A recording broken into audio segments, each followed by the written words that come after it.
Okay, perfect. Welcome everyone, and welcome Pak Hilmar Farid. Thank you so much for joining us today. I'm very excited to briefly introduce Pak Hilmar, and then you can take it directly from there. So Pak Hilmar was trained as a historian and is founder of JAL Indonesia. Although he does a lot of other things on the side. Um, and we sort of came to Pat Hilmar, at least personally, I came to Pat Hilmar's work through his dissertation. And a lot of what he focuses on is on decolonization, but not just decolonization as a political and economic act, which is sort of like how it's mostly commonly understood, but it's also something that is cultural and has something and has a lot to do with knowledge and epistemics and has a lot to do with meaning, even when it comes down to things about what is important for us, what's important, what's valuable for Indonesia. These are all aspects of meaning that have to do with decolonization. Even decolonization itself becomes a site of meaning that can be contested, right? Like, what is decolonization? Who is it for? What does it mean? So these are a lot of the themes that Pak Hilmar touches on his work, and they sort of relate to a lot of what we've been doing in our current sessions. So we were happy to invite him. And just a few ground rules. Pak Hilmar will present for around an hour. And then after that, we'll open the session up to Q&A. So Pak Hilmar, you have the floor. Thank you, Derek, and good morning, everyone. Thanks for inviting me. It's 7 a.m. here in Jakarta, and it's June, so the sun is not yet fully out, and we are a few days past the June solstice, which means the Jakarta sun sits unusually low this morning, displaced from the center of the sky and reaching only like about 70 degrees above the horizon. So I will resist the temptation to make the metaphor for epistemic decolonization, although I think for you who are familiar with indigenous calendrical systems might be interested in this. But I will only say that we are gathered at an unusual hour in an unusual light and to ask unusual questions. And that seems exactly right for what follows. I have a few slides with me. I'll walk you through it, probably less than 1 hour, around 40 minutes, and then we can continue our conversation with questions or answers or your responses to what I've said. So, yeah. Can you see it?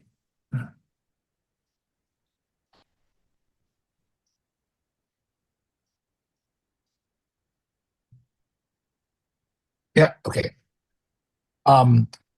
So let me begin with something that might seem obvious, but it's actually quite important to establish clearly. So decolonization, as Derek has mentioned as well, has never been a single event. It has always had three dimensions to it: political, economic, and cultural or epistemic in that regard. And history has shown repeatedly that achieving one doesn't really guarantee the others. The most visible form of decolonization is, of course, its political decolonization. A new flag was hoisted, the constitution introduced, there was transfer of sovereignty and all that. And Indonesia achieved all that during 1945 to 1949, in a formal sense, in a very dramatic way, and also at enormous cost. It was real and it mattered, but it was never sufficient on its own. So economic decolonization is much harder and also less complete. The structures that colonial capitalism built were inherited rather than transformed. But if you look at the plantation economy today, the extractive industries, the commodity chains, and all that, you can see that there is residues or legacies of that colonial economy still in place even until today. And there is, of course, cultural decolonization. which I think also includes the decolonization of knowledge, which is our topic of today. And this is the hardest of the three to see, the least complete, and I want to argue also the most consequential, because knowledge is the condition that makes the other two either possible or impossible. Because if the only frameworks available for understanding, for example, economic structures are the frameworks produced by those structures, then the analysis that might challenge them simply cannot be formulated. So that's basically the idea. No? Epistemic dependency is what makes the other dependencies sustainable. So if you cannot like get rid of colonial scientific categories, for example, or question it, renew according to your needs, then almost certainly will have serious problems in pursuing a more independent economy, a more sovereign nation in a political sense, and so on. So this is the dimension this lecture addresses. And the best way to see it is not through an abstract argument, but through a concrete example that I assume most of you in this room have already encountered, which is the film, the documentary film Pesta Babi. No? Um, I'm not sure how many of you have seen the film, but it's a very powerful film about what is happening in Papua right now. You have images of corporate greed, land grabbing, ecological destruction, suffering of communities, and whatnot. No, but what I think is also equally interesting is the discussions that took place after the screenings. I attended some, joined some of the discussions, and what I found interesting is that we focus so much on problems of corporate greed. We discuss how corrupt the relationship is between state officials, business people, etc. No, the oligarchy. And then we discuss like legal frameworks that this shouldn't have happened in the first place. We also discussed the need for policy advocacy, institutional reform, anti-corruption measures, etc., etc. No, but little did we discuss, and this is very important, I think. That little did we discuss about how Papuan themselves understand their world. It was in the film. I mean, you can see like when people were walking in the forests and then contemplate on different issues like the loss of land, the loss of livelihood, etc., etc. But that was not a really part of the discussion after the screening.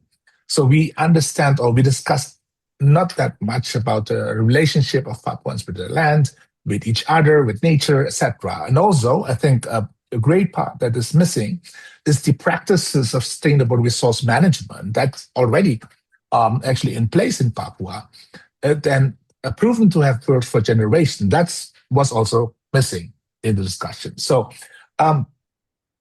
it's interesting if you see that people who actually care about the problem, because many of the people who were attending the screenings were young students, environmental activists, human rights activists, etc., etc. So we know that they actually care deeply, about what's going on. So it's not a case of failure of sympathy. But what I'm trying to argue here is that even those who think critically and desire change employed categories and concepts that limited their own aspirations. Yeah. So assuming without realizing it that change comes from above. So all these discussions about corporate greed, the need for law enforcement, etc., assuming that change would come from above. From where? From the urban middle class in Java, from policy reform and legal frameworks advocated by human rights NGOs, by national organizations, etc., etc. So not from the Papuan people themselves and not from their perspective. So that is what I think interesting if you look at the film screening and the ensuing discussion about the film. So And again, yeah, it's not a failure of sympathy. I'm not saying that these people don't care, but it's a failure of conceptual um, equipment. So, because if you look at it, the concept that people employed or dominated the discussion, like corporate greed, oligarchy, legal reform, etc., are not neutral tools. They are administrative concepts. They were designed to describe problems to the state, telling the state this is what you need to do, etc., in a language that the state understands. But they were never designed to describe the world from the perspective of those living it. Yeah.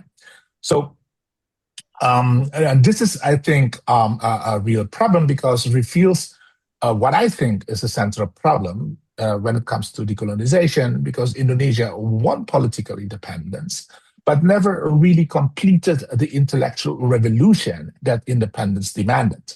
Yeah. So a political decolonization without epistemic decolonization produces basically what we have today. Yeah, and it very well argued in the film Pesta Babi. Yeah, colonialism in our times or neocolonialism.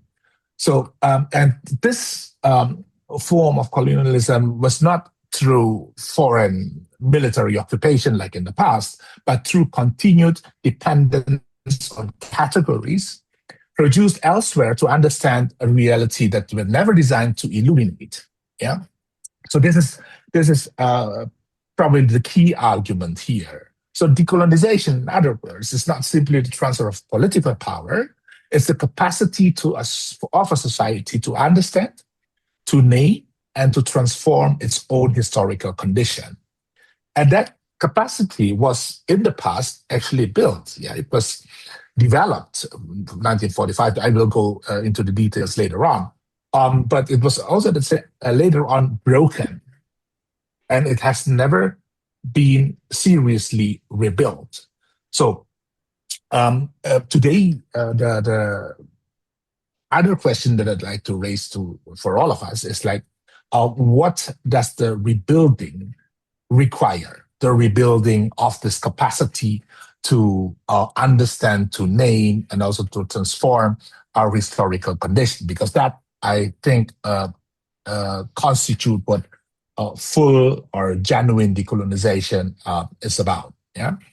So before going in that, I want to refresh um, our minds about knowledge. That knowledge is always political. I'm sure that all of you are familiar with different theories and concepts about this.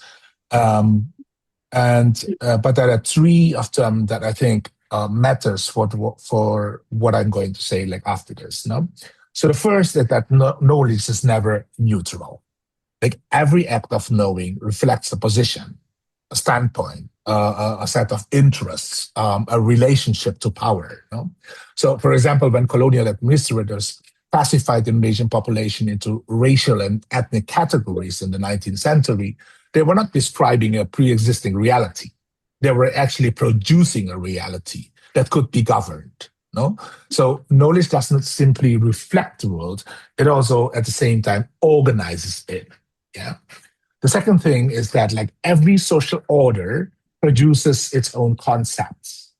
The concepts available in any society are not universal discoveries. They are historical products made by specific people under specific conditions, pressures, etc., for also specific interests. So the question always is, if there is knowledge, it's adequate for whom and for what purpose?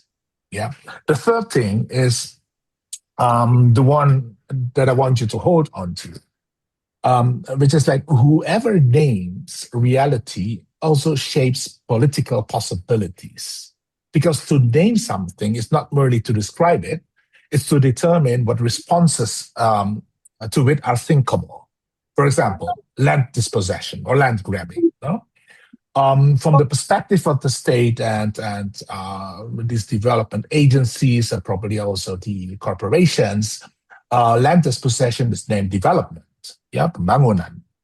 And the response to that is optimization of that And that's what you see in the film Pesta Babi. All the excavators, capital goes in, people are thinking about like transforming these forests into food estates, etc., etc. So from their perspective, it's development. You know? But if it's named through Papuan ontological frameworks, which are really different, as you can also see in the film, then you would think of it as a violation of a living relationship between people and land, people and nature. And the response is something else entirely different. So, um, and this is, I think, a very important point, right? I mean, is that whoever names reality at the same time also shapes political possibilities, and we will go into that question further below. So here you can see um, it's a chart that I made, like a table that I made to explain the differences. So colonial knowledge is produced about people. Yeah, it is produced from a distance for administrative purposes in an extractive way. Just a note of history. Um, you might look up for a book called Java, written by Peter Fett back in the 19th century, which is considered one of the most important books on Java. The irony is that Fett never set foot in the Dutch Indies at that time. So it was written from afar, relying basically on stories, notes, archives, documents produced by the colonial state about yeah, people in Dutch Indies. And then he based his entire 3 volumes on that. And he's not the only one. There are several other Dutch scholars who never set foot in the Indies, but have written extensively about the people. So that's what I mean. No? Colonial knowledge is about people, produced from a distance,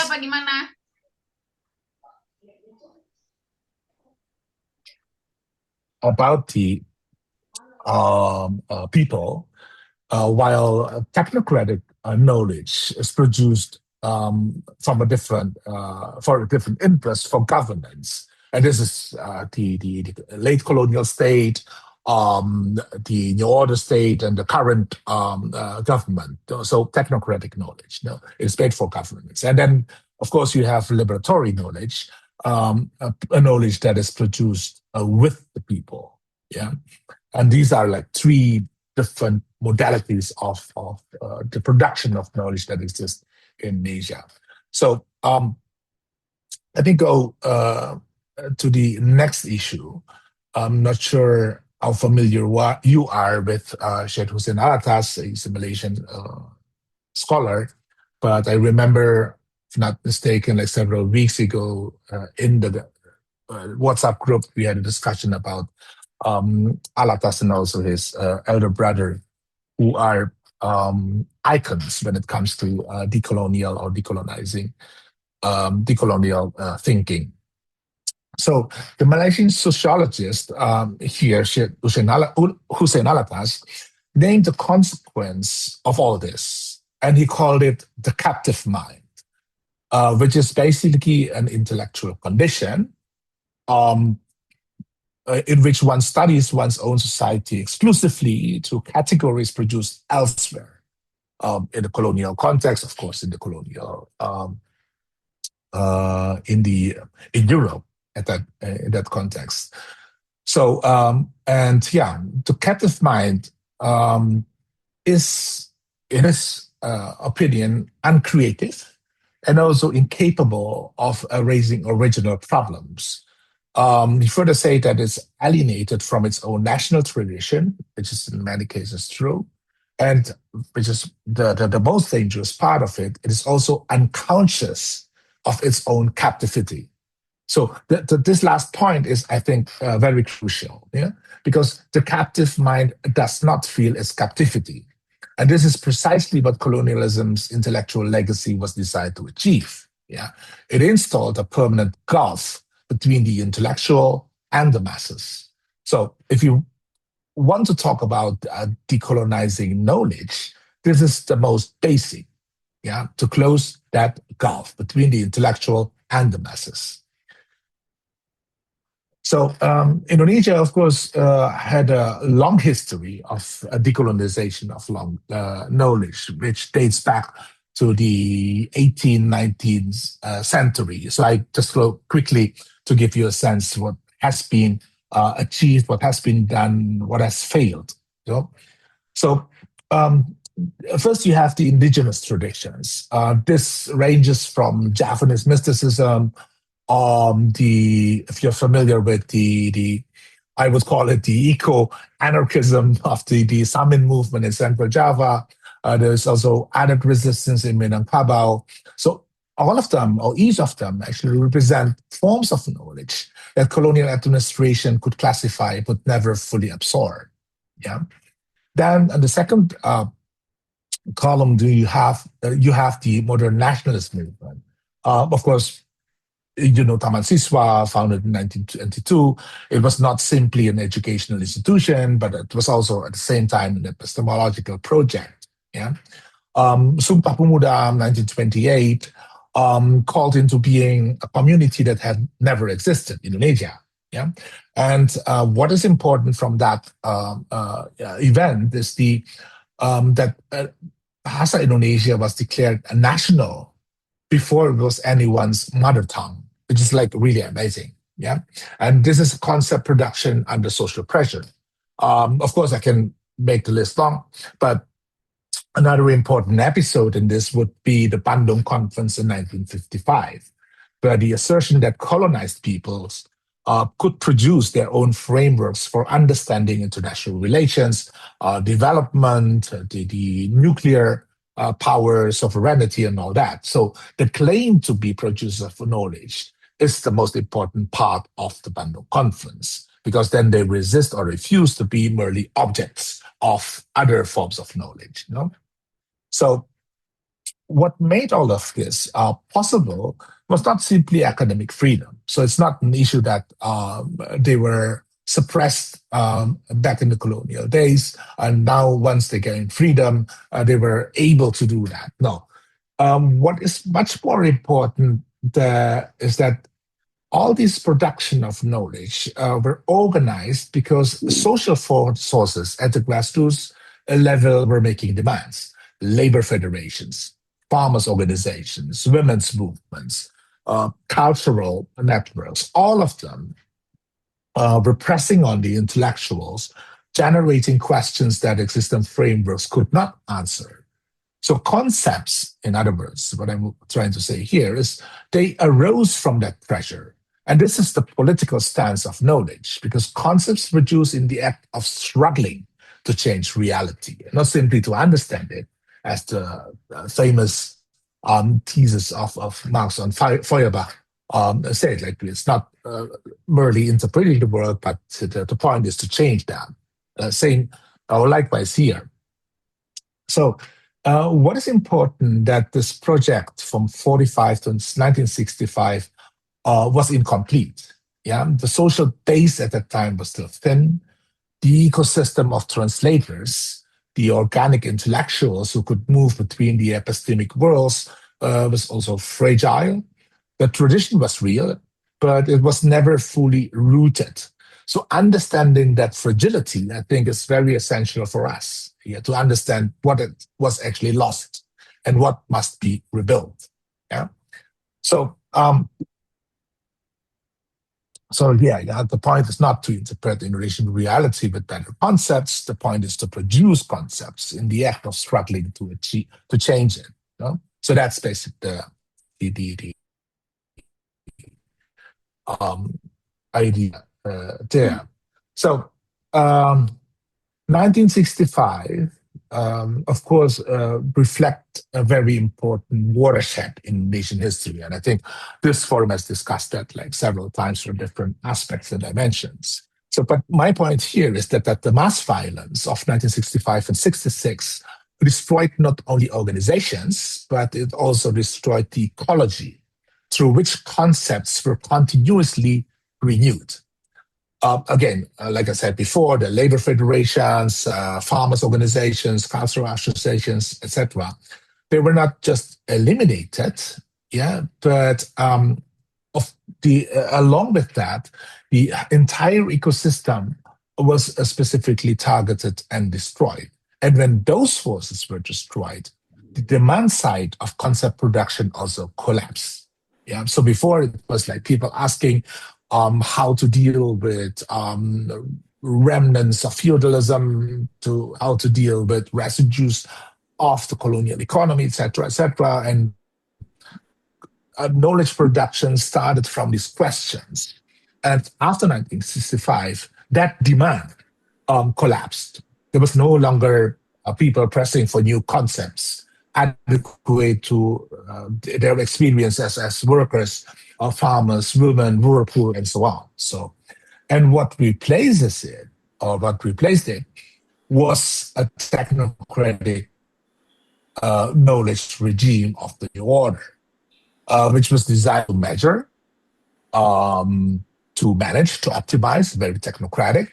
It was empiricist. The data, so to say, so not the community, the para pusat statistic. People listen more to aggregation of numbers rather than real experience from the grassroots level. It was at the same time also very utilitarian.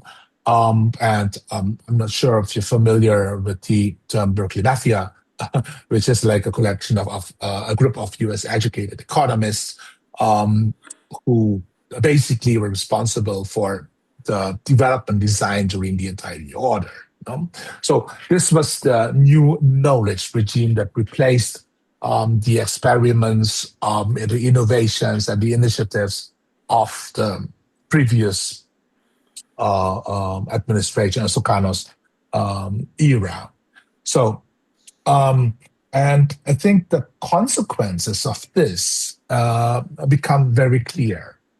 And because if you look what was happening elsewhere in the same period, it was really interesting. India, for example, so different forms of indigenous conceptualizations, ontologies, epistemologies. Probably some of you are familiar with the subaltern studies produced back in the 1980s during the height of the New Order here. In Latin America, of course, 1960s, there was this dependency theory. Now you have people like Quijano with the decolonial thinking. In Africa, you had Frantz Fanon, Walter Rodney, Julius Nyerere, all these like different thinkers. The point is not whether you agree with this the development of the ideas in this development, but the thing is that the most important thing that Indonesia at the same time became an object of study, not a producer of knowledge, which I think is a very significant shift in the sense like in that decolonization of knowledge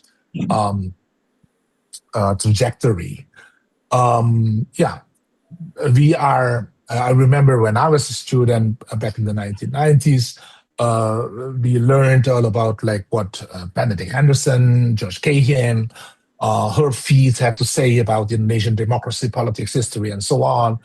Some of us would study Indonesian literature according to what Thiel said about that, and Meyer and all that. So basically, of course, I'm not saying that these are not important, but a very significant shift that happened during the New Order is the capacity or the lack of capacity of Indonesian scholars, intellectuals to produce that kind of knowledge and contribute to international or global conversations from an Indonesian perspective. That was absent. That was really missing. And again, it's very important. This is not an intellectual failure, not that people are not smart enough. Not that people are not smart enough or have. Yeah. But yeah, so basically that was happened during the New Order. Then came Reformasi. Yeah. Of course, there was democratization of institutions, but it did not decolonize um, knowledge in that sense. No, um, there were substitutions happen without being named. For example, question of sovereignty became a question of governance. Question of economic dependency became a problem of corruption. A question of emancipation is an issue of, or had become an issue of transparency, and so on, right? So each substitution individualized and technicalized what had been structural and political. Yeah. So concept production, in other words, remain disconnected from organized social forces. Yeah. Of course, you are familiar with the term NGOization of the social movement soon after Reformasi, in the first years of Reformasi. And the fragmentation that took place afterwards was devastating. Yeah. Because student activists then fought tuition hikes, um, labor unions for wage theft, working hours, indigenous communities like fought land grabbing. So basically, they were fighting the same structure, but they didn't have the language to articulate the connection between them. Yeah, the concepts that could have shown them that their connection had not been produced. Of course, at the same time, you had like different interesting intellectual intervention, people writing about stuff from a critical perspective, etc. But it was not produced by the demand of the social movements. It was kind of something produced from the outside of it, in the academia, in universities, in research organizations, who are not really connected with social movements that, like back in the 1940s or the 1950s, were really the key to knowledge production at the time. Yeah. So now, today, we have a new trend, which I would call the decolonial trend. Yeah. It has arrived in Indonesia through, interestingly, when I was still at the ministry, through museums, yeah, sparked by the return or the repatriation of the colonial collections, which is now also seems to be a trend in the entire Europe, yeah, in France, the Netherlands, Germany is now thinking about that. So one of the carrier of this trend was the museum sector. It's also in the universities, in academic journals, in conferences. I've attended several conferences already on decolonial thinking, decolonization, and all that. But all of this arrives as a discourse, not as a practice. As I said, like this is carried by academic networks, cultural institutions, and not by organized social forces pressing for new concepts. So, in practice, what does it mean? It means that you would expand your reading lists. If you're a teacher, if you're a student, you are eager to learn more about what this decolonial thinking is about. You would probably push for decolonizing the curricula. You would add, for example, like indigenous epistemologies to the syllabus, etc., etc. In terms of reading list, you would swap, for example, Foucault for Fanon. You would include Quijano, which is like a very important name right now. So, but the risk of this is substitution. Yeah. Like Reformasi substituted governance discourse for structural analysis, now this decolonial discourse also risks substituting epistemological critique for political practice. And this is another layer of displacement. The same social relations, yeah, and knowledge remains disconnected from the popular forces. Um, I can direct you to an interesting book written by Terry Eagleton called The Illusions of Postmodernity, where he really interestingly analyzes the emergence of postmodernism, while the historical background to it was Thatcher Reagan rule, Thatcher's There Was No Alternative, the defeat of the labor movement in the 1980s, etc. So where he then said, like Eagleton said, basically that postmodernism was the vehicle for people to migrate, yeah, critical energy from political practice in the field to the academia.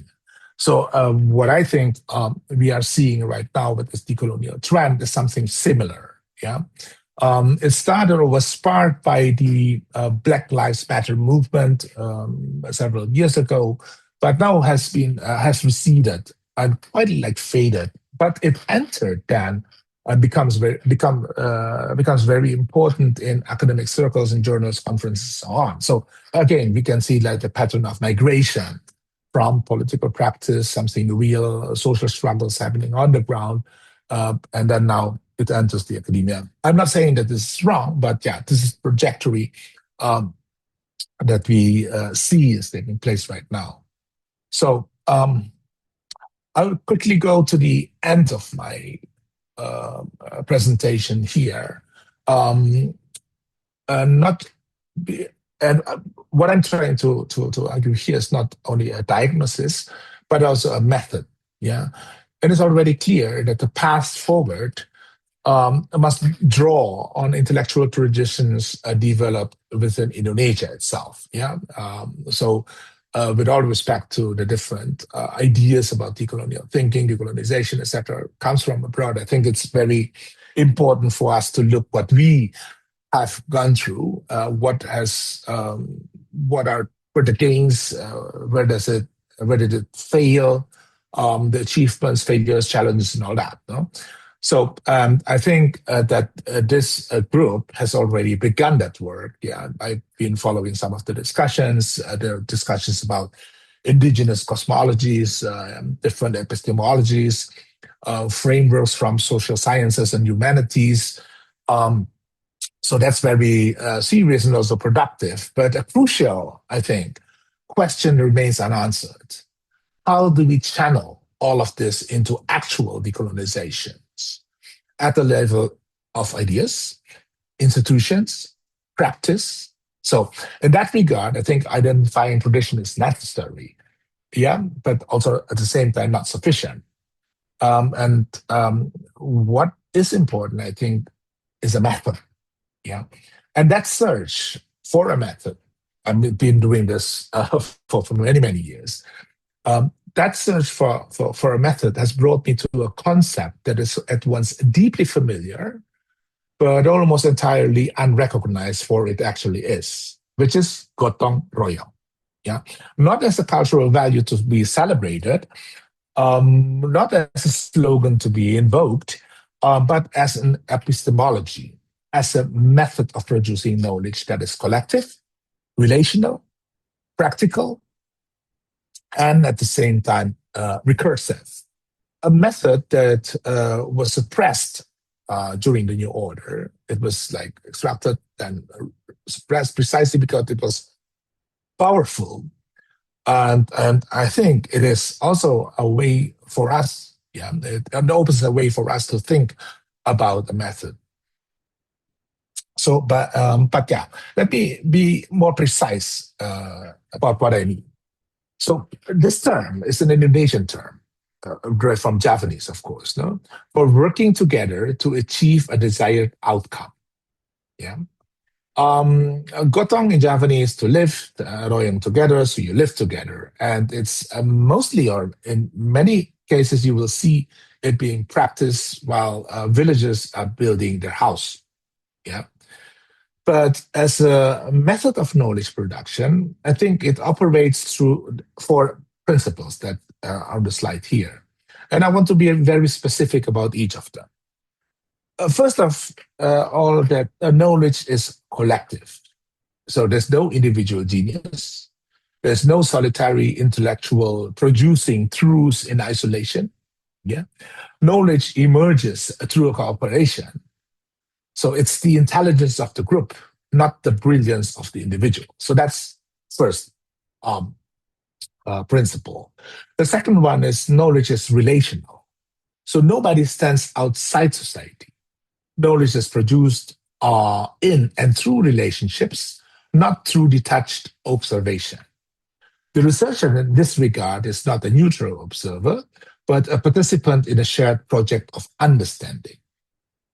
Third principle is that knowledge is practical. Concepts are tested in collective action. Truth emerges through practice. So, and what works, for example, like what helps communities to name their condition, etc., that is what counts as knowledge. And the fourth principle is knowledge is recursive because communities continually revise concepts through experience. Yeah, a knowledge never becomes a fixed doctrine. It evolves in response to new conditions, new struggles, new demands. So these are the four basic principles. So the point now is how do we turn this gotong royong and its principles, which has been now relegated as a cultural heritage, into a theory of knowledge. And this is the one important thing to do here is to reclaim that gotong royong, because as I said, like under the new order, power of gotong royong it's understood, but at the same time, it was drained of its political content. It was turned into a symbol of harmonious national unity, etc., etc. So reclaiming gotong royong here means that restoring its original political edge. And if you read Sukarno's speech on June 1st, 1945, you can clearly see what he actually meant that what is the original political edge. It's not harmony imposed from above. It's about collective struggle, banting tulang bersama, that's his word, yeah? Negotiated from below. It's a connection without collapse. Yeah? Different communities united by shared antagonism rather than forced identity. And the village metaphor in that regard captures this well. Because if you see villagers building a house together, they don't rely on rigid blueprints. Sometimes there's no blueprint whatsoever, but they gather with a shared mental image of the house or the shelter or the dwelling that they need. And each person would bring their own skills, their own materials, their own understanding of the work, but coordination happens organically because there is a because there is a common purpose. And this is exactly how different movements must connect. Not by becoming the same, not by adopting the same, say, political platform alone, but by recognizing that they are, or we are in this regard, building the same shelter, building the same dwelling, building the same dream. Yeah? And the last part here is that this is not simply an intellectual at the cognitive level, but there is also a somatic dimension to it. Because if you see back to the example of villagers building a house or dwelling together, the energy underpinning gotong royong is intuitive, not doctrinal. Yeah, it doesn't stem from meetings or manuals or workshops together how to build a house. No, it's somatic, it's embodied, it's felt, it's learned through the body rather than the intellect alone. Yeah, and this somatic dimension, I think, is fundamental. Colonial education trained the mind while disciplining the body. Yeah, it separated knowledge from practice, the intellect from community. And the university today reproduces this. Yeah, knowledge is something happening in the head, not in the hands. Yeah, so it's no or little practice, little somatic experiences involved. So making space for this somatic dimension is very important. Why? Because it would value embodied knowledge, knowledge that is felt, moved, and enacted. Yeah. It also allows relearning how to be present in the field, in the community, in the struggle.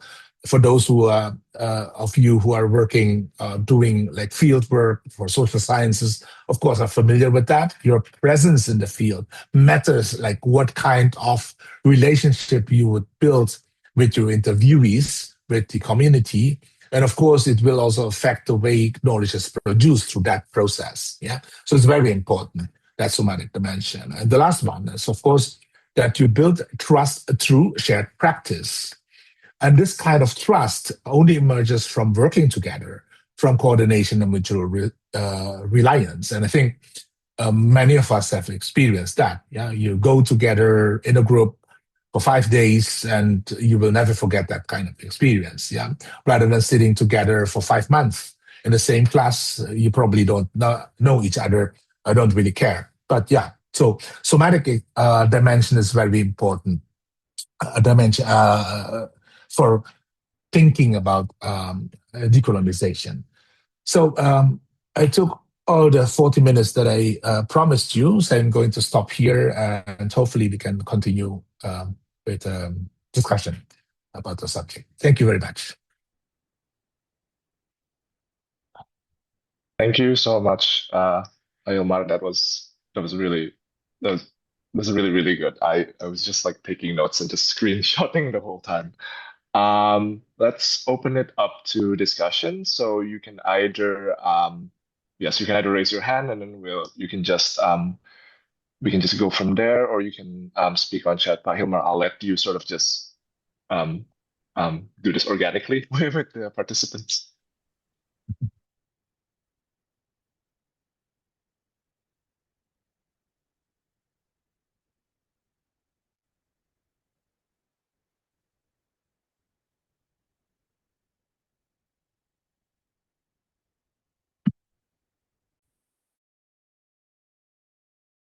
Oh, sorry. I think I sort of um but Hilmar, do you want to like choose yourself like who to like interact Oh directly, or yeah, do you want me to No, yeah. whoever Can, raises can you? hand, okay, whoever Yeah. raises okay. the hand, just So yeah, just go go for ahead. it. Okay. Can I ask a If possible, question, Derek? if possible, can we collect the questions first, like 3, 4 questions, and then respond to them? Yeah. Okay. Okay, Thanks. perfect. Can I ask a question, Derek, to Farid Hilman? Yes, go ahead. All right. So, good morning, Farid. Assalamualaikum, and thank you for sharing very deep insight this morning with all of us. So, I have been studying Carita Pantun Lutung Kasarung for the last 2 years. Um, but I'm working as a social professor at English Language Teacher Education at University of Cirebon.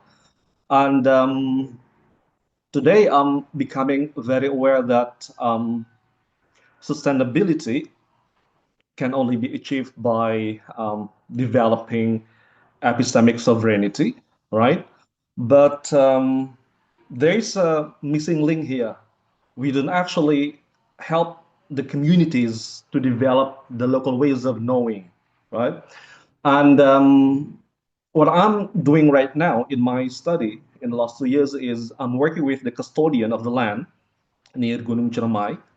And I also am working with archaeologists and also psychologists in exploring critically the ideas behind the sacred poems of Carita Pantun of Lutun Kasarung, for example. And then if we look back in the Bandung 1955 conference, I think you're right.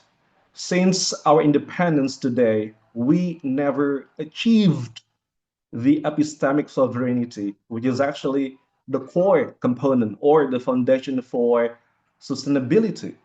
So what I'm doing right now with the custodians, with archaeologists, with psychologists, with also my student is I'm creating a project where the curriculum of mine, well, I'm teaching academic literacy and creative writing at the same time in English.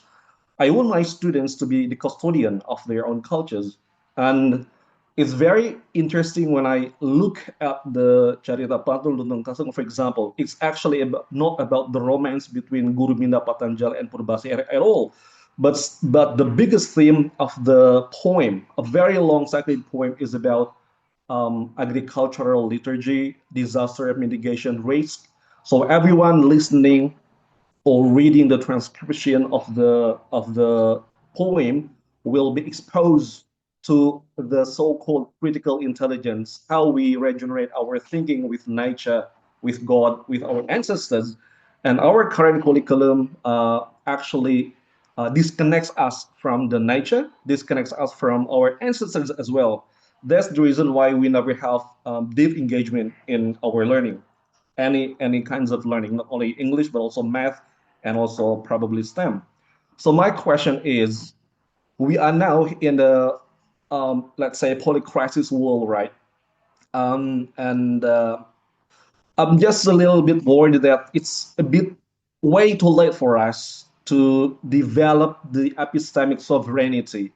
So what I'm doing is I'm integrating the local ways of knowing, for example, in disaster mitigation risk, from the cues, from the clues of Carita Pantun, plus the geomythology and geoscience. So I'm working with an associate professor from Utrecht University.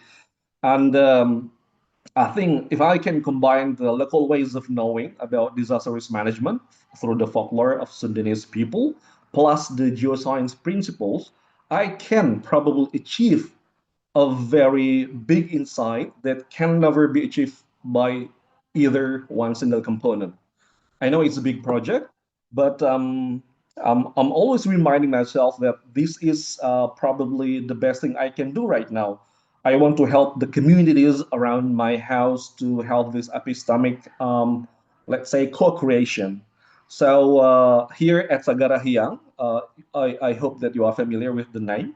At Sagara Hyang, we have two sacred places there, and we receive a lot of foreign scholars and environmentalists from abroad as well to come to our place to learn about the critical intelligence, about the ecology of the nature here through the custodian. And those people coming from different continents of the world are very interested in learning how the Sundanese people actually taking care of the land and the mountain and the connection with the ancestors. So those people are very interested, but the local people, I mean, the local schools, local universities are never interested in talking about all of this, right? So the question is, since you have very rich experience in the Kementerian, do you have some strategies so that our communities can co-create this epistemic sovereignty, let's say before 2030 or before 2045? Because I think Indonesia Emas can only be achieved if we have this epistemic sovereignty. So that's my comments and my questions, Pak Farid. Thank you.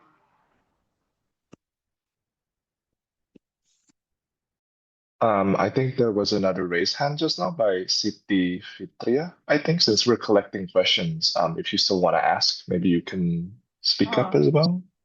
yeah, sure. Yeah. Thanks a lot. And also, thanks so much, Pak Hilmar, for your presentation. It was an eye-opening. It was really helpful in the way how I see, yeah, so how I see the colonizing context. My question is that with the idea that you're proposing the gotong royong method, so I'm wondering that even if, let's say, we're doing that method or we are trying to make that method work, there is some kind of power dynamics even when actually, for example, we are talking about the power dynamics between the state and also the people. But then even within the people, there is power dynamics over there. And then even like in the implementation of this gotong royong method, definitely there will be like power dynamics. And then of course the most powerful ones, most likely they will get, they will get their interest achieved. And yeah, so to some extent. And so my question is that, what's your thought on that? So yeah, thank you. Do we want to try to take a few more, or do you want to answer to those two questions? Sorry, you're still muted. Yeah. Okay, I'm going to respond first because the first one was a long thing.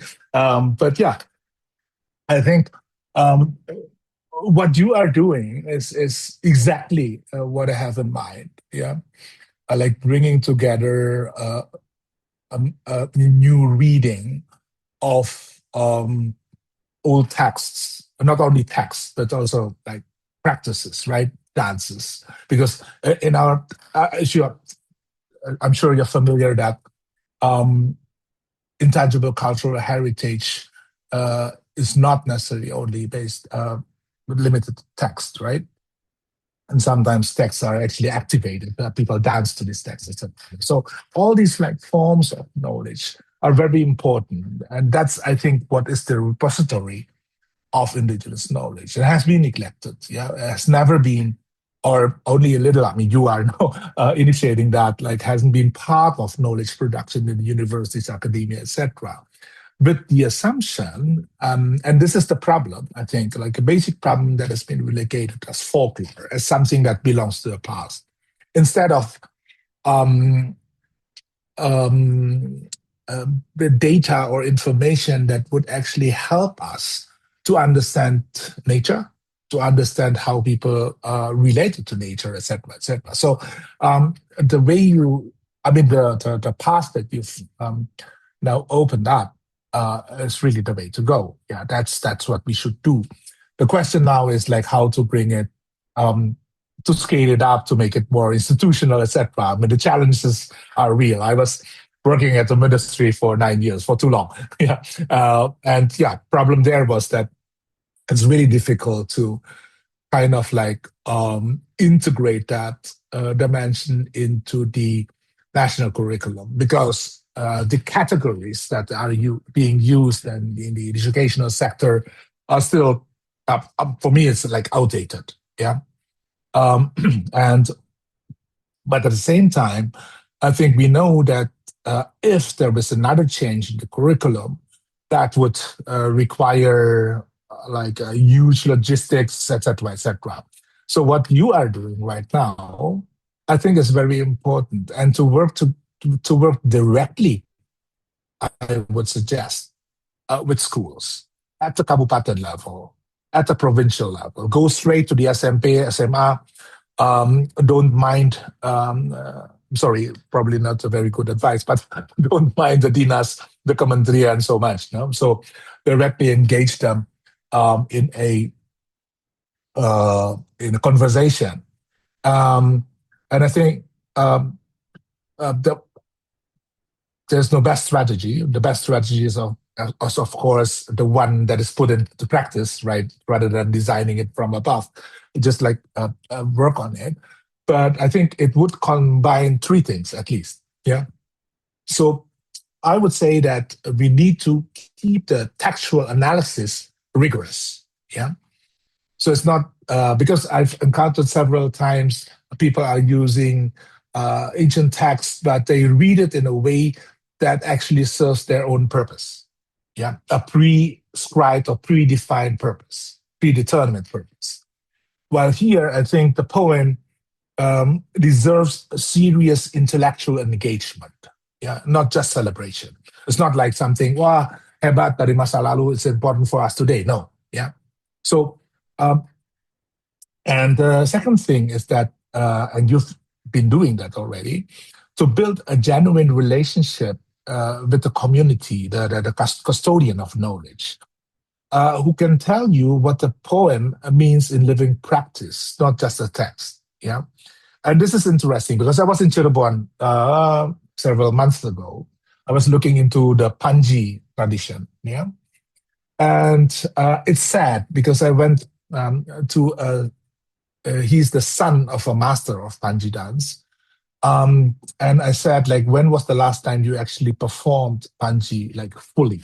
Yeah. Because now Panji performance is already kind of like cut into very short performances for if there is a ceremony at the Kabupaten, etc. Very sad, right?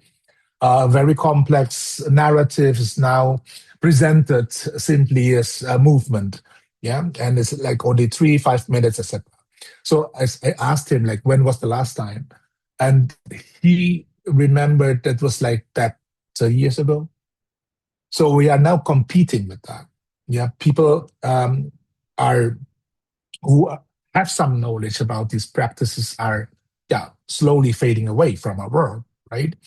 So it's very important for us to build that relationship, to rebuild the relationship with the community, custodians. So what you are doing, while it's one hand you want to bring this to the schools, etc., but don't forget the custodians of knowledge. I mean, they're very important.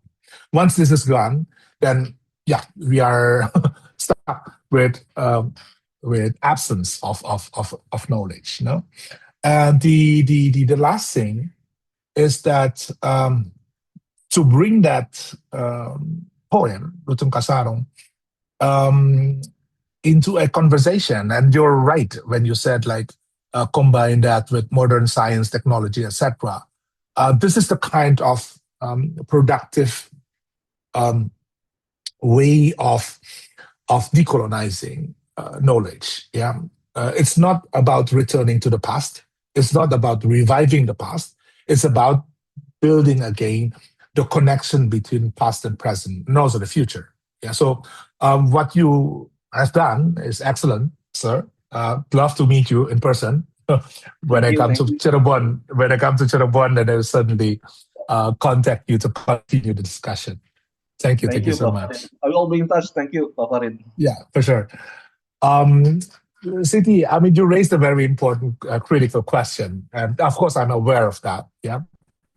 And you're absolutely right. Yeah, power dynamics exist within communities, yeah, just as they exist between the state and the communities. And yeah, Gotong Royong has historically been dominated by men, yeah, by elders, by people with land and status. And this is what the New Order actually exploited.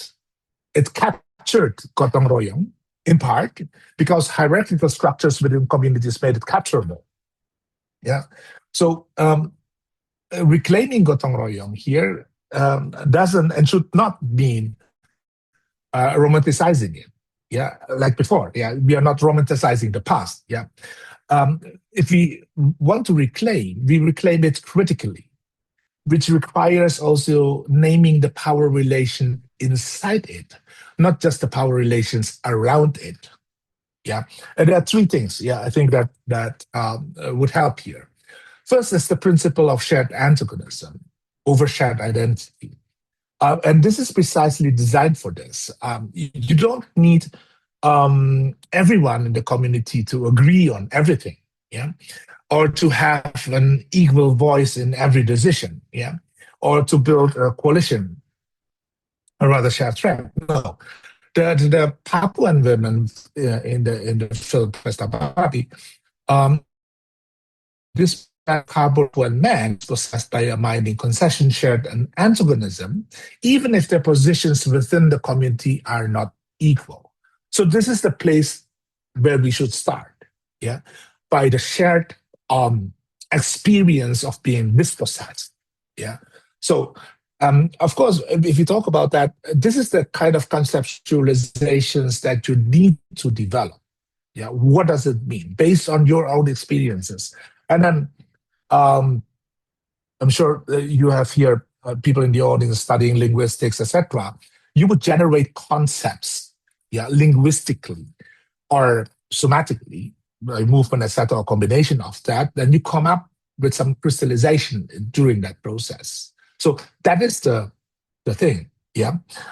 What is important for us to think about. Second thing is the what I would call the ecosystem of translators. Yeah? People who can actually work within communities on these internal dynamics, not just between communities and the outside world, but within the communities. And these are often where the most politically alive knowledge is being produced. Yeah, precisely because they have the least investment in reproducing existing hierarchies. So Gotong Royong here is not simply a method that we can adopt, use, borrow from the past. It has to be reworked, yeah, and to bring in the different dynamics, as you mentioned, into consideration.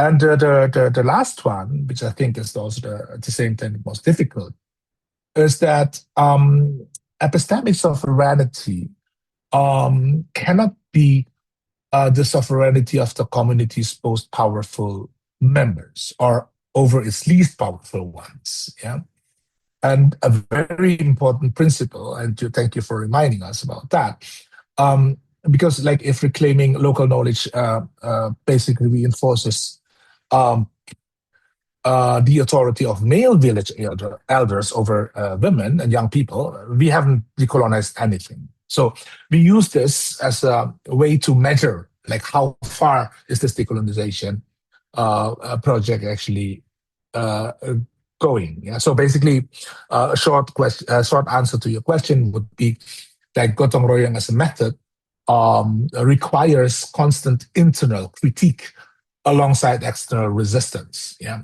and the two should not and cannot be separated. So basically, that's my response to your question. Thanks a lot, Pak Hilmar. By the way, I'm doing Yeah, linguistics at the moment, so yeah, just right, great. like, yeah, You're the spot right on. person. Yeah, thank you so much. Okay, thank you, Hilma and LB and Siti. We have a raised hand by Ferdi and two questions on the chat. Do we want Ferdi to ask his question first, and then we can go through the chats? So that's three questions in a bundle. Okay, Ferdi, you can unmute. Uh, okay, thank you very much for this opportunity. My name is Ferdi. I am come from Maluku, from South Indonesia, and yeah, thank you for your insightful presentation. I think since we need to embrace an entity or I think mythology that it comes from our embodied uh, thought that you said about gotong royong itself. I was particularly interested in your discussion of Mr. Babi and your proposal of gotong royong as a decolonial method of knowledge production. My question is, if gotong royong is presented as conceptual framework, how should we understand collective practice in, for example, east of Indonesia, such as Pesta Babi in Papua or other communal tradition in another east province in east of Indonesia, that embody different forms and relationality and knowledge making. And I think should this practice be understood as local expression of gotong royong, or do they constitute distinct epistemological frameworks that should generate their own concept rather than being subsumed under a more dominant Indonesian category? Because as we know, since we put the center of knowledge in Java, I think there is a lot of things that we need to reconstruct. We need to like it's hard to shoot and in context of east of Indonesia. And since I am a researcher and also a musician, I'm just wondering how how gotong royong can fit suitable. I mean, in a artistic practice. Like if we look at uh artistic research, I mean, if we look at the Pesta Babi with a lot of custom tradition that they did in that movie, yeah, there. I think it's more complex if we see it through the lens of practice artistic research, if we want to say it also. So maybe that's the question. Thank you very much.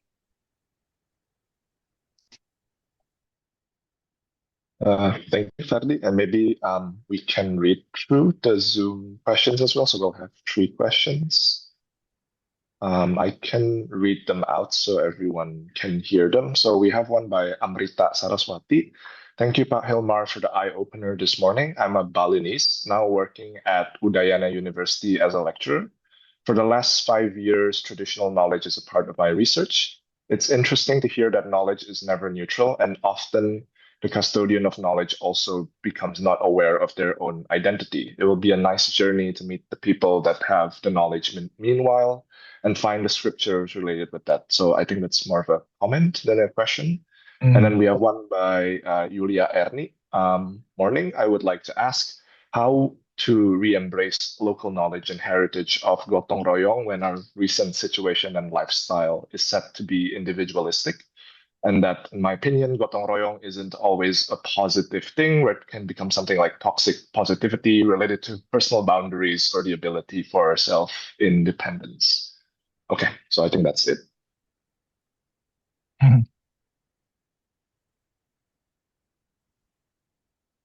To respond to that question, the questions now? Yes.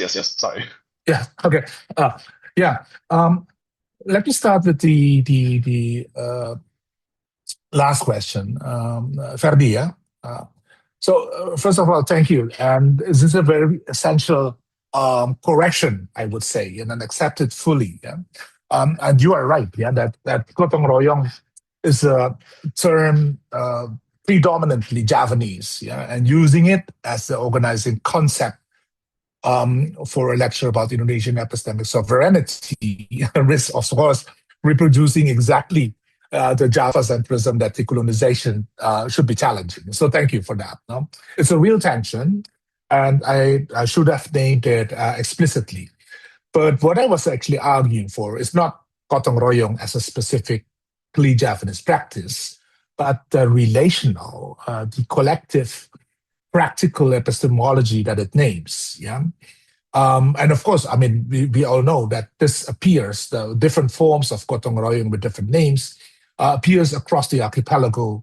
In Maluku, you have Masohi, collective labor for community benefit. Of course, the famous Pelagandong, etc., etc. No, Bali, then you have the Subak, a very complex and sophisticated network of knowledge network in that regard. Yeah, it's a collective water management system, but at the same time, it's also an ecological practice, a governance structure, a cosmological framework. Yeah, so it's very rich. Of course, the list can go on: Mapalusin Minahasa, Pawukon, etc., etc. No, but each of these is a distinct epistemological tradition.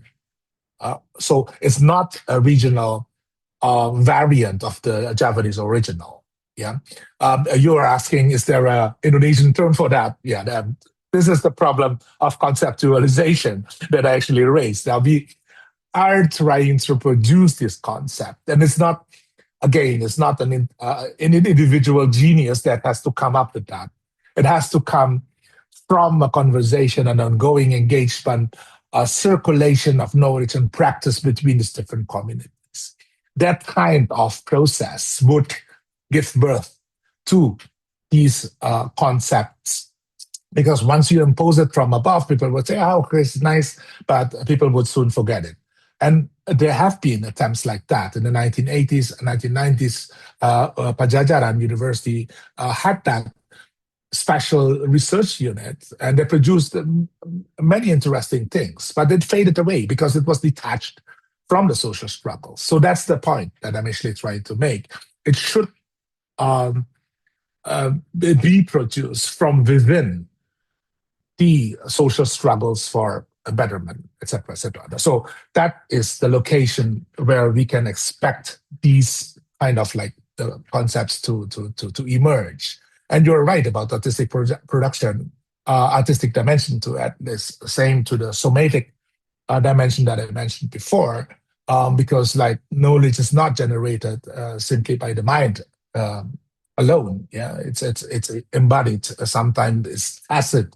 You don't really realize that it's a form of knowledge but you embody it. So that dimension should also be kind of like brought into this circulation of practices. And yeah, there's no other way rather than to think about how to connect them, these different practices. Yeah, there is no kind of like a conceptualization that could work ahead of these practices. They should be part of that.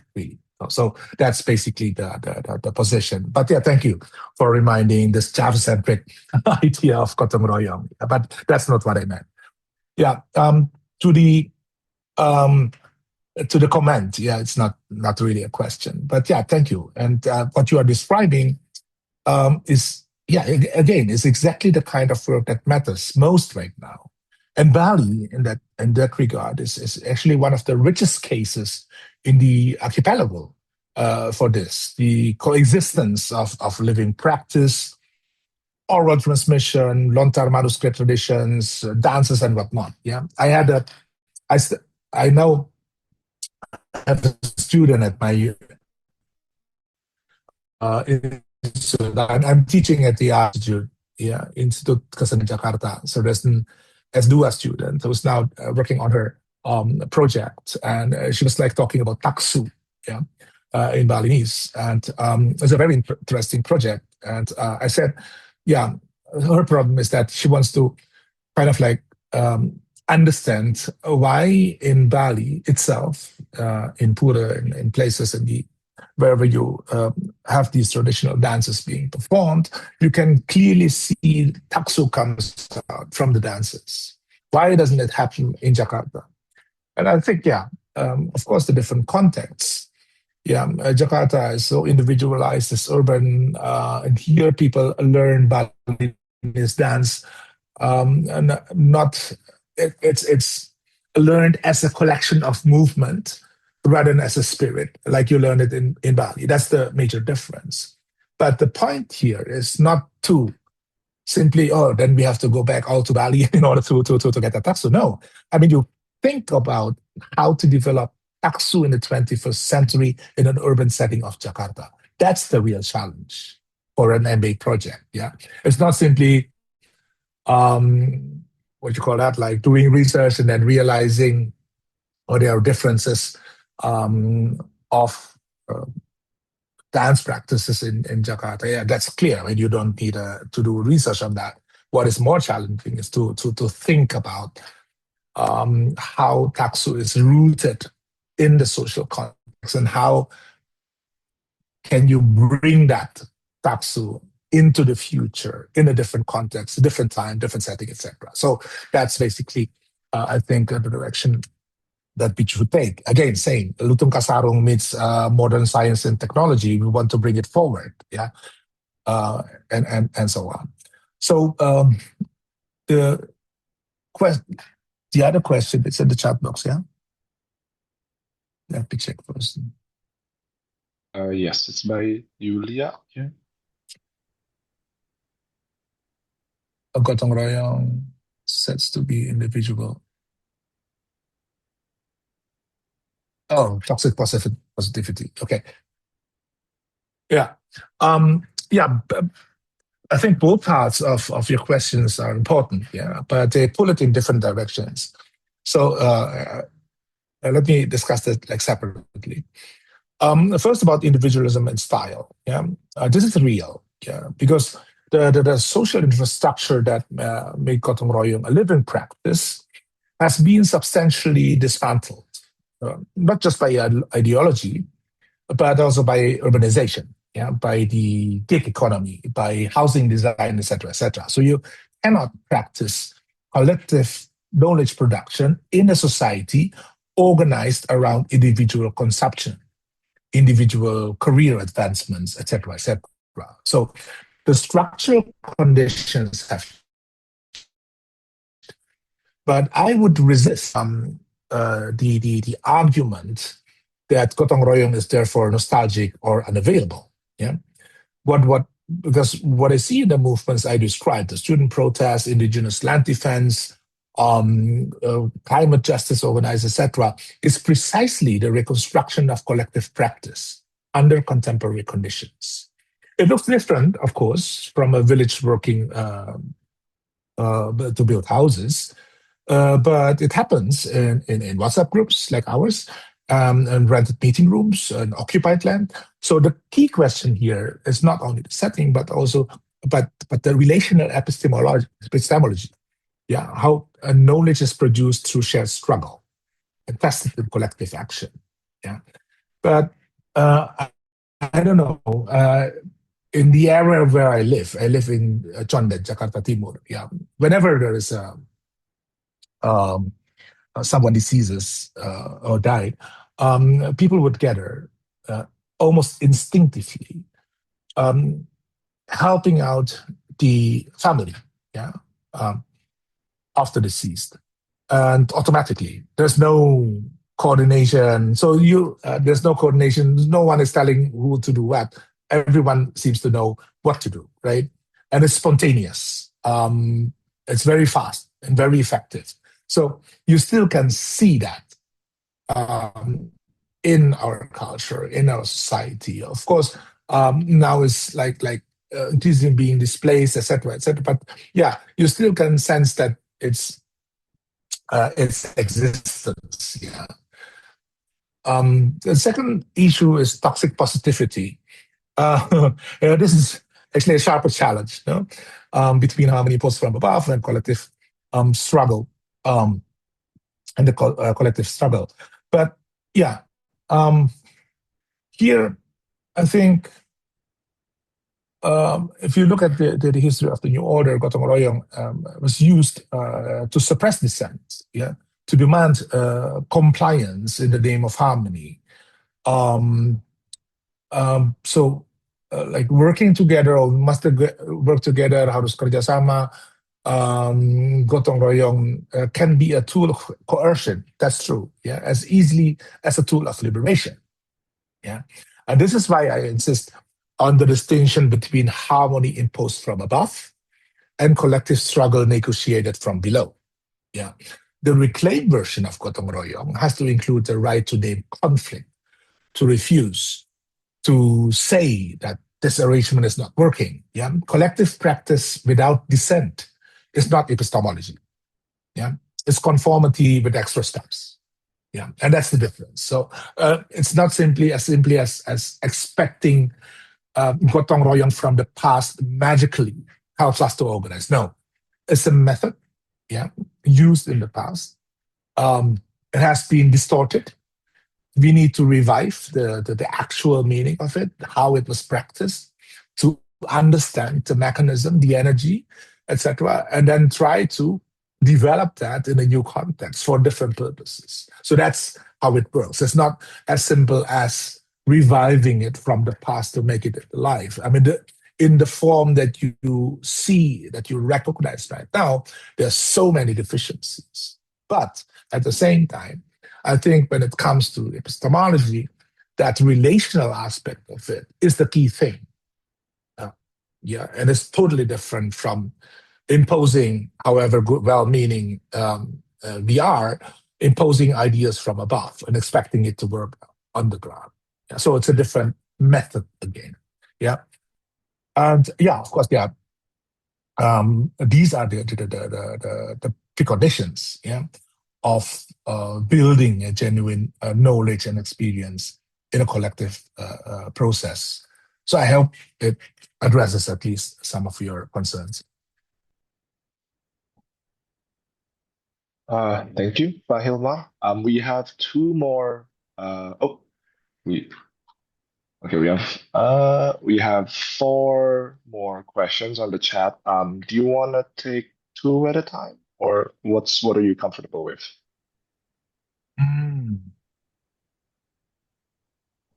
You want to read it out?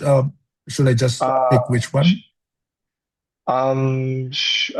Sure. I could read some out. Do you want to do the first two from Faisa and Indriani?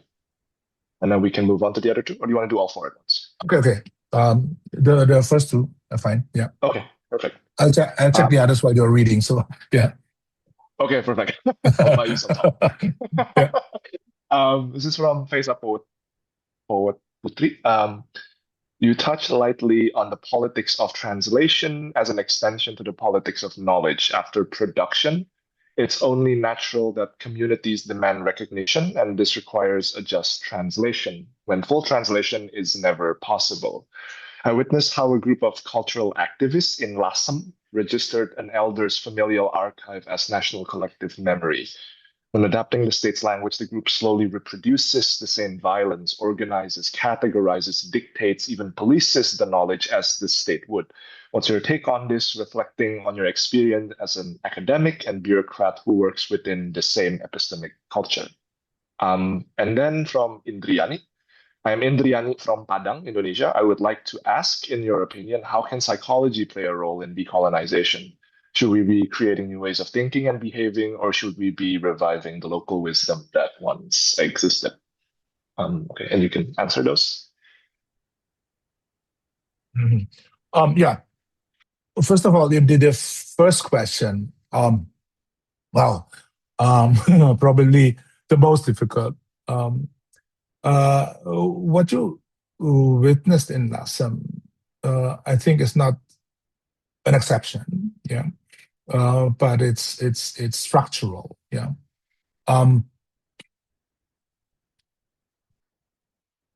Wait. Yeah. This is Faisa, yeah? Faisa. Yeah. Okay. Yeah, that's from Faisa. Yeah. Yeah. Okay. Yeah. So Faisa, yeah. I think what you witnessed is not an exception, and also not a failure. It's kind of structural, because the moment you enter state recognition framework, national collective memory, cagar budaya, penetapan, and all that, you accept its categories, its timelines, and all its authority to validate. And in accepting these, you begin, often without noticing, to do the knowledge what the state would have done anyway. Yeah, so you organize it, you fix it, you make it legible, and legibility. And I think James Scott has written extensively about this. Is always legibility for power. Yeah. The tragedy here is that the activists in Lasem were not wrong to seek recognition. Communities that lack recognitions are vulnerable, of course, to disposition, erasure, etc., etc. But the demand for recognition is a legitimate political demand. But the price of recognition is always some degree of translation into the recognizer's terms. And translation is never innocent. Yeah. So you asked about my position. I'll be honest. I've sat on both sides of this table, and I felt the pull in both directions as a bureaucrat, but also as an academic, as an activist. And as a bureaucrat, you tell yourself you are creating space within the system. Yeah, you try to provide opportunities for having different interpretations, activities, and so on. But as an academics, you tell yourself that you are documenting before it disappears, and both are, I think, partially true here. Neither is sufficient. Yeah. And in both cases, it involves a kind of violence that is easy to rationalize precisely because the intentions are good. So what I have to come to think is this. The politics of translations cannot be resolved, but only navigated consciously and with ongoing accountability to the community doing the translations. Yeah. So perhaps what I think is also important, that the violence you describe needs to be named within the group doing the work, not as accusation, yeah, but as an ongoing critical reflection. So the question is that whether we are reproducing the state's logic, etc., should be asked regularly, and also answered honestly. Yeah, of course, I don't have a clean solution here, but I think you have identified a central tension in the what we call recognition politics, yeah, and naming it as clearly as you have is already, I think, doing the work. Yeah, again, it's just like a response to what it said. It's not a clear solution to the issue. Indriani, psychology, of course. I mean, psychology is at the center of it. You name Fanon and all these like big names, and in decolonization literature, many of them have been working on psychology, psychiatry, and so on. And and of course, but there are several points that I like to make. Yeah. First is about the interior dimension of the captive mind that Alatas would have it. Yeah? So Alatas described it as a structural condition, yeah? But also as a psychological one. Yeah? Because the internalization of colonial categories do not happen at the level of concept and frameworks cognitive alone. No, it happens at the level of self-perception, of aspiration, what feels like intelligence, what feels like backwardness, what feels like knowledge that are legitimate and all that. Yeah, and Fanon, in particular, understood this. His entire analysis of colonial psychology was about how domination reproduces itself inside the dominated. Yeah. So decolonizing psychology here is what you might means working on that interior, not just the external structures. Yeah, it has to go into the mind. To claim, for example, yeah, the reverse of it, the inversion here, the radical inversion, is to claim that your community's knowledge is valid, not as folklore, not as some intangible cultural heritage, but as an alternative perspective, as a serious framework for understanding reality. And this requires a kind of courage that is, I would say, psychologically demanding. How many of us doing MA, PhD would go to our supervisor and say, well, what I've learned is wrong. And this is what I have from my whatever, no? So wherever you come from, and then confidently arguing for that. Yeah. And that missing confidence is, I think, very much related to the question of psychology. It's not only about psychology as a subject in a discussion about decolonization.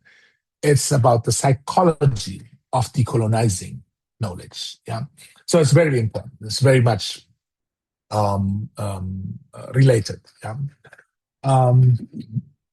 yeah. That's two questions, right? Yes. We have three more. Wait, actually, we have four more. So do you want to do two Okay. and two again? Yeah, so we're having a lot now. The momentum's building up. Do you want to do two and two again? Yeah. Let me read out from Irma and from Nyoman. So from Irma, I'm Irma from Watampone, South Sulawesi. I'm an anthropological researcher. Your discussion of Pesta Babi made me reflect on the paradox of decolonization. Even when our intention is to support a community or amplify its experiences, we may still reproduce colonial assumptions by representing people as passive or in need of saving. How can anthropologists critically evaluate whether their research is genuinely decolonial rather than unintentionally reinforcing colonial ways of knowing? So that's from Irma. And then we have another one from Yoman. Hello, Pak Hilmar. Thank you for this opportunity. If it's possible, I would like to ask you for your perspective regarding the repatriation of objects from Bali, maybe regarding the spiritual things or anything such as Pitamaha artworks or artifacts related from the Puputan War, given the sheer volume of these items.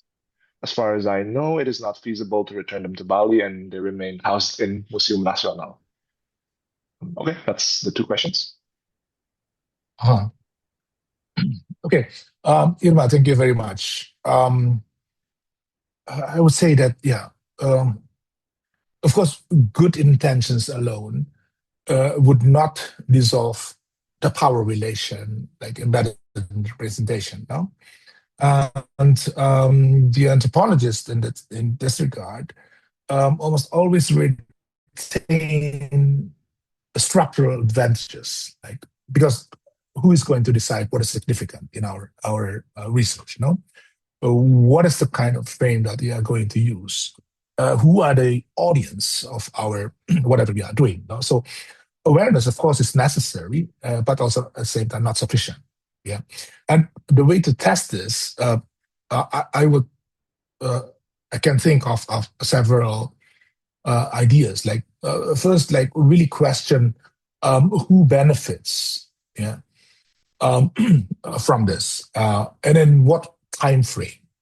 Because we produce academic work, excellent scholarly articles in scholarly journals, thesis, dissertations, and all that. Yeah, but the question then is like who benefits from this, and in what time frame? Is it for future scholars, yeah, to develop that research agenda so it becomes more and more refined, more enriched, etc.? Or are we going to bring it back to the community? And if yes, in what time frame that matters to them? If you look at Pesta Babi, before we can actually produce a meaningful scholarly response to that, knowing that scholarly journals would accept your articles, publish your articles probably if you submit it now, then in 3 years to come, you may need another 5-6 years to finish your dissertation, etc., etc. So by then, the problems that generated our interest in these issues are already gone, right? Pesta Babi, the excavators are still like working on today. While we are discussing that, they are still working and doing what we criticized. So first, it's a question of like who benefits and what time frame. And second one is in that kind of like setting, who has the right to refuse to be part of that? Like who has the right to refuse? Yeah, it's not just consent at the start, yeah, but also the right to withdraw, to restrict, to withhold, yeah, to engage in it, which basically would create an atmosphere of critique, etc., which is really necessary. And that is, I think, generally a decolonial research method. And again, and I think this has been part of, long be part of a discussion in the, anthropology and social sciences in general, like who has interpretive authority, yeah? Like showing field notes is not the same as giving the community genuine authority over the analysis, right? I mean, you share, you try to tell, but the gap between the community and whatever, at the other hand, you have the educational institutions are so wide, yeah. But even if you try to bridge that, yeah, you still will find gaps here and there. And yeah, it's no easy solution to that for sure, but to be honest, open is, I think, a key thing. Yeah, rather than trying to, and it happened in many settings where people are supposedly using participatory method. Actually, they already have something in mind, predetermined. Yeah, they just open up discussion, etc., to enrich what has already been decided. Yeah, so and not being honest about it. So that's not participatory, not decolonial in any way. Yeah. So what we want, acknowledging our limitations, problems, challenges, etc., knowing that we are working from there, be honest about it, and then let people into the process with the hope that it would bridge the gap that I mentioned before. Yeah. So in that way, the people would become real agents rather than objects. Yeah. And of course, and this is another thing that I have about Pesta Babi, but excellent movie, the very daring, very positive. I really support the film, but at the same time, it's also important for us to level some criticism, yeah, because the limitations that it actually has, yeah. There's still the rescue narrative in it, right? This is the problem. This is what we should do, yeah. And it's if you look at the narrative, in the end, what it requires is legal reform, even regime change, etc. Everything that is conducted outside of the community itself, right? So if you are a Papuan watching that okay, let's wait until magic happens from the outside, yeah, to liberate or do whatever good it's for us. So that that kind of narrative is still there, even in the most well-meaning, the most supportive narrative. And that's what decolonization of knowledge is about, yeah. Because we adopt, internalize, the captive mind needs to be liberated. Yeah, it's not enough to use new terms, however liberatory they may look. Yeah? But it's about the relationship, the relationality of epistemology. That is what matters. Of course, other structural problems are here, but yeah, probably address it some other time. Yeah, nature of university, etc. It's just too big of a topic.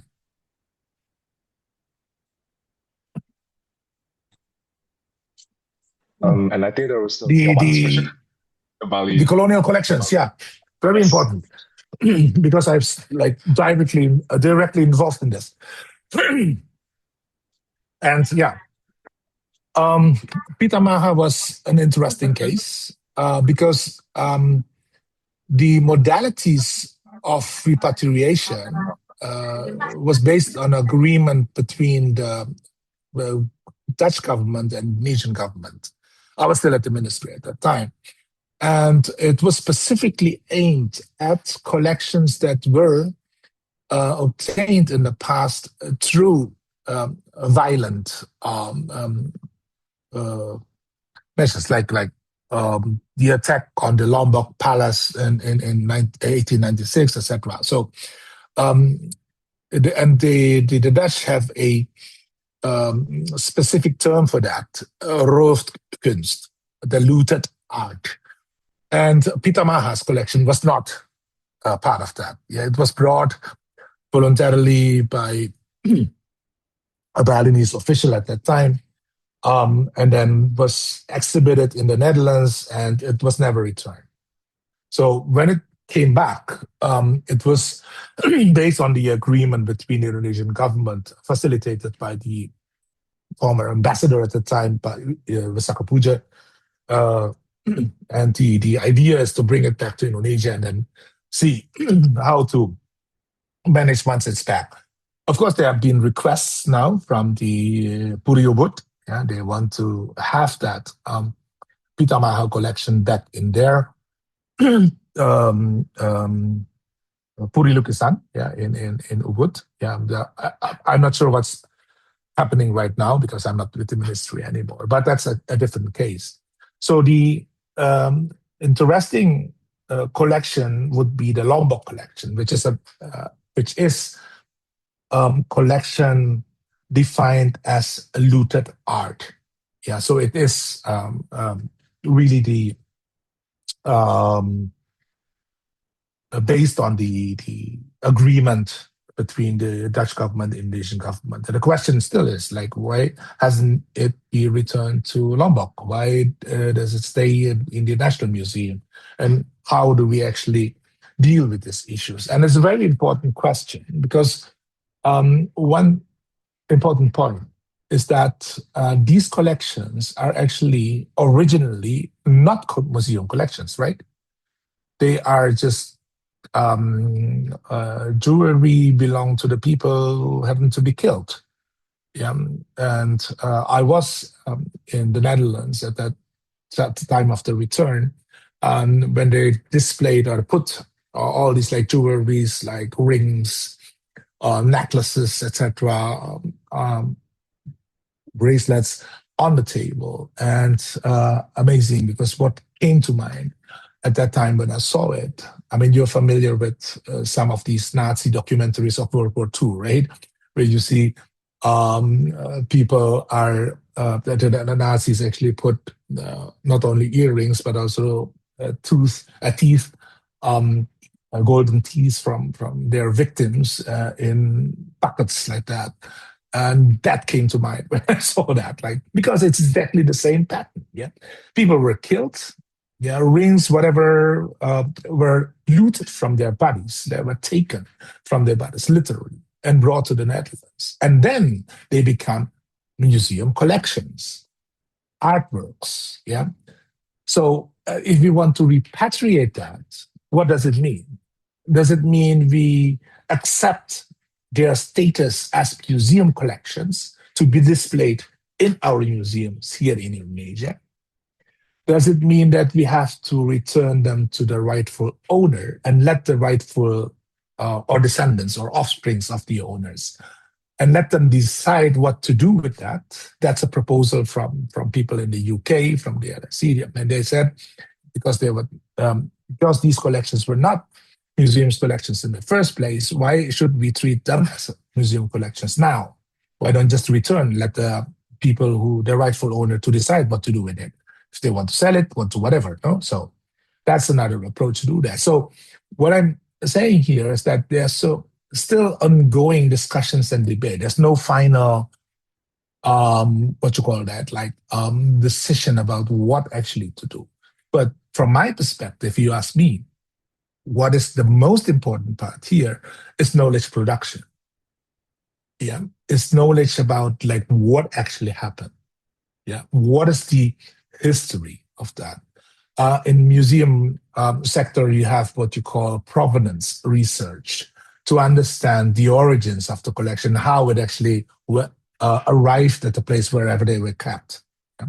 And that history alone is very important if you want to address these issues. Because for me, repatriation is a problem or is a question of historical justice. Yeah? To understand what actually happened, to integrate that narrative into your knowledge, because that's not really known.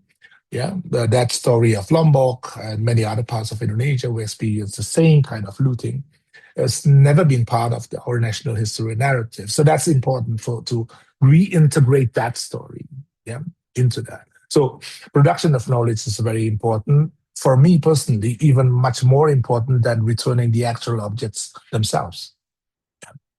And this is a very important element that is still missing right now. When it comes to Bali, of course, you have Kris Kelungkung. That's another object that's being returned. The question really is what does the Kris actually mean to the local community? What happened when it disappeared for so long? Yeah, and all these questions. That kind of narrative, historical information is, I think, what is important for me. But back to your question about Pitamaha, that's the story. Yeah, it's not part of the looted art arrangement. It was a different kind of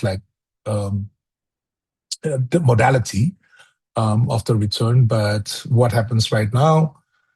Need to ask the current minister and at the ministry what their plans are with that collection. Okay, thank you, Pak Hilmar. We're getting close to 10 p.m. here in the US and 9 a.m. in Jakarta. So we mentioned that we'll be taking Jaya and Noor's questions as the final, but we have one more by Anti KKN.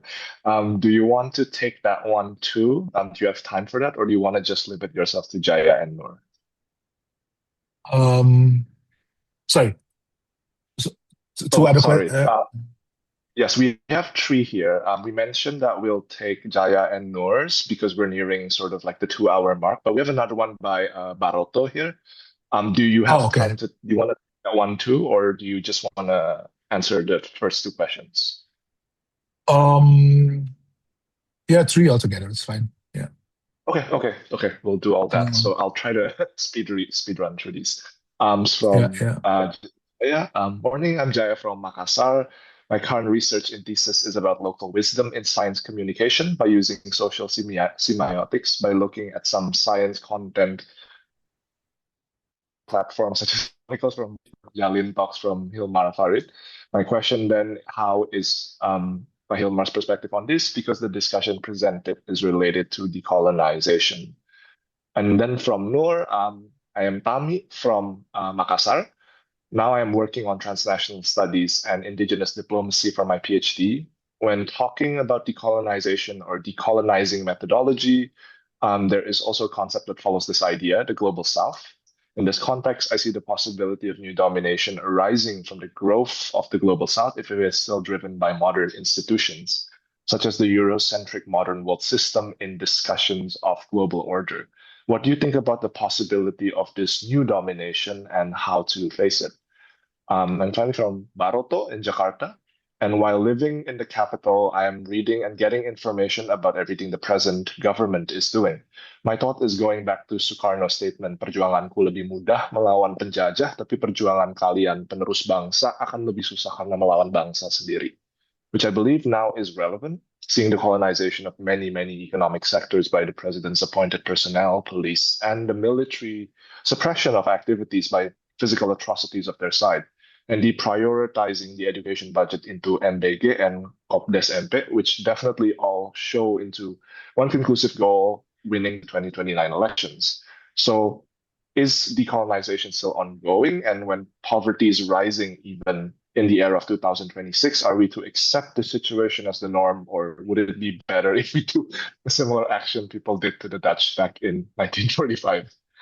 Okay, those are the questions. Okay. Okay, thanks a lot. Let's start with Jaya. Thank you for your question, of course, and I think I should be transparent here, no, because you're asking me to reflect on my own work, which is always a little uncomfortable. But yeah, what can I say? What I can say is this. So the idea behind Jalin Talks was precisely what you are studying right now, to see if a serious intellectual conversation about Indonesia could actually happen in Indonesia for the Indonesian audience, yeah, without first being validated by international academic circles. So that's the intention. Yeah, that's the idea. So that's why I try to engage people like Hilman, like practitioners, Merriso Hobbing, and people like that. No? So that is the intention. Whether it succeeds, I don't know. Yeah, it's for you to evaluate. But what interests me is about your social semiotics approach is that it can reveal something I genuinely don't know. Yeah, whether the form of the communication here reproduces the epistemic hierarchies I was trying to challenge, even when the content is liberatory. Yeah, so you can intend, you can aim for decolonization, but at the same time, you still perform authority. And this has to do with the way it's being produced. Yeah, from a very technical perspective, the say camera angle, the register of speech, the words that you are using, who gets to ask questions, etc. No? So these are all choices that, of course, carry epistemological weight. So your research may tell me things about my own practice that I cannot see from inside in. So looking forward, yeah, to your findings, and I hope they're critical enough for me to reflect on whatever I've been doing. So thank you for that. Tami, the risk of a new domination from the global south. Yes, it's real, yeah, and you're right, but only if it remains organized around modern state institutions and also the existing world system. Yeah, then you have a risk of producing new hierarchies rather than dismantling old ones. And yeah, of course, we are already seeing this, like China and Africa. Yeah, the infrastructure investment, which basically produces dependency relationships that, yeah, for some, for many, look structurally similar to colonial extraction, yeah, even without colonial administration. Yeah, so that's real. If you look at the regional powers within the global south, BRICS, yeah, Brazil, India, South Africa, and now Indonesia is part of that, of course, can dominate smaller and more vulnerable communities within their own borders, you know, while claiming solidarity against North. Yeah, so that's real. The problem is real. But I think at the same time, the concept of the global south is politically useful as a coalition building device. Yeah, it's dangerous on one hand, but still useful. So, and the answer to this, I think, lies in what we discussed from the beginning. session, that grounding solidarity in shared antagonism rather than shared identity. Yeah, it's not so much because we are from Asia or from the global South. Yeah, but do we have a shared antagonism? Yeah, there are differences. I mean, you have first world enclaves here in the third world, right? And are they part? Do they share the antagonism that we feel? The general population, probably not. Are they part of this decolonial project? Probably not. Yeah, they decide or choose to take side, even if they are Indonesians, even if they're Asians, with the other side. Yeah, it happened before during the colonial war. Yeah, you had Indonesians who are fighting on the side of the Dutch. Yeah, and India as well. I mean, everywhere you see that. So it's not a division between colors. The global South should not mean a world differentiated or distinguished because of colors, but because there's a shared antagonism, a shared, not a shared identity. And yeah, if you look at it from that perspective, then the global South politics has some leverage, has some meaning, has some importance in it. Yeah. So yeah, when it comes to indigenous diplomacy, I think it's precisely the most promising side for this, yeah, because it operates at the level that bypasses both the nation state and the global South framework simultaneously. So to bring it back, and that's the key thing, yeah, because sometimes we try to create small alternatives everywhere, yeah, ending up having a scattered, isolated from each other kind of clusters of things, yeah, which is, of course, not effective if you want to fight for change, decolonization, and so on. So the idea is that you create all these like differences and bring it back. And this process of bringing it back is what I think decolonization is actually about. Yeah. And gotong royong in that regard is the method to do that. Yeah. So basically, that's my thinking in response to your questions. The last one, Barato, yeah. Yeah. Yes. Yeah. Barato, I don't know, but I think Sukarno's words have never felt more precise than they do right now. Yeah. Melawan bangsa sendiri. Yeah, all these like documentaries that we've been viewing, the discussions that are taking place in the Deconstructing Indonesia group is about that, right? It's really telling, yeah, in that regard. But what you are describing, the militarization of civilian life, the reallocation of education budgets, EBG, etc., is I think what we call that internal epistemic colonizations. Yeah. And the categories needed to name it clearly are being actively suppressed by the same forces producing the conditions. So that is the question. But when I started like looking at the ensuing discussion about Pesta Babi with all these like categories, that is the problem. The ability to name it clearly. Yeah, what are we seeing? Yeah, so this is, I think, one of the tasks if you want to kind of like critically approach this issue of decolonization.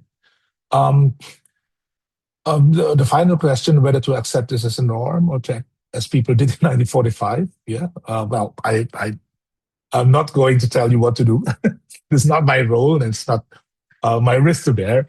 But what I will say is this: yeah, 1945 succeeded not primarily through confrontation, yeah, but through the construction of a political community with its own concepts, its own language, its own sense of collective possibility.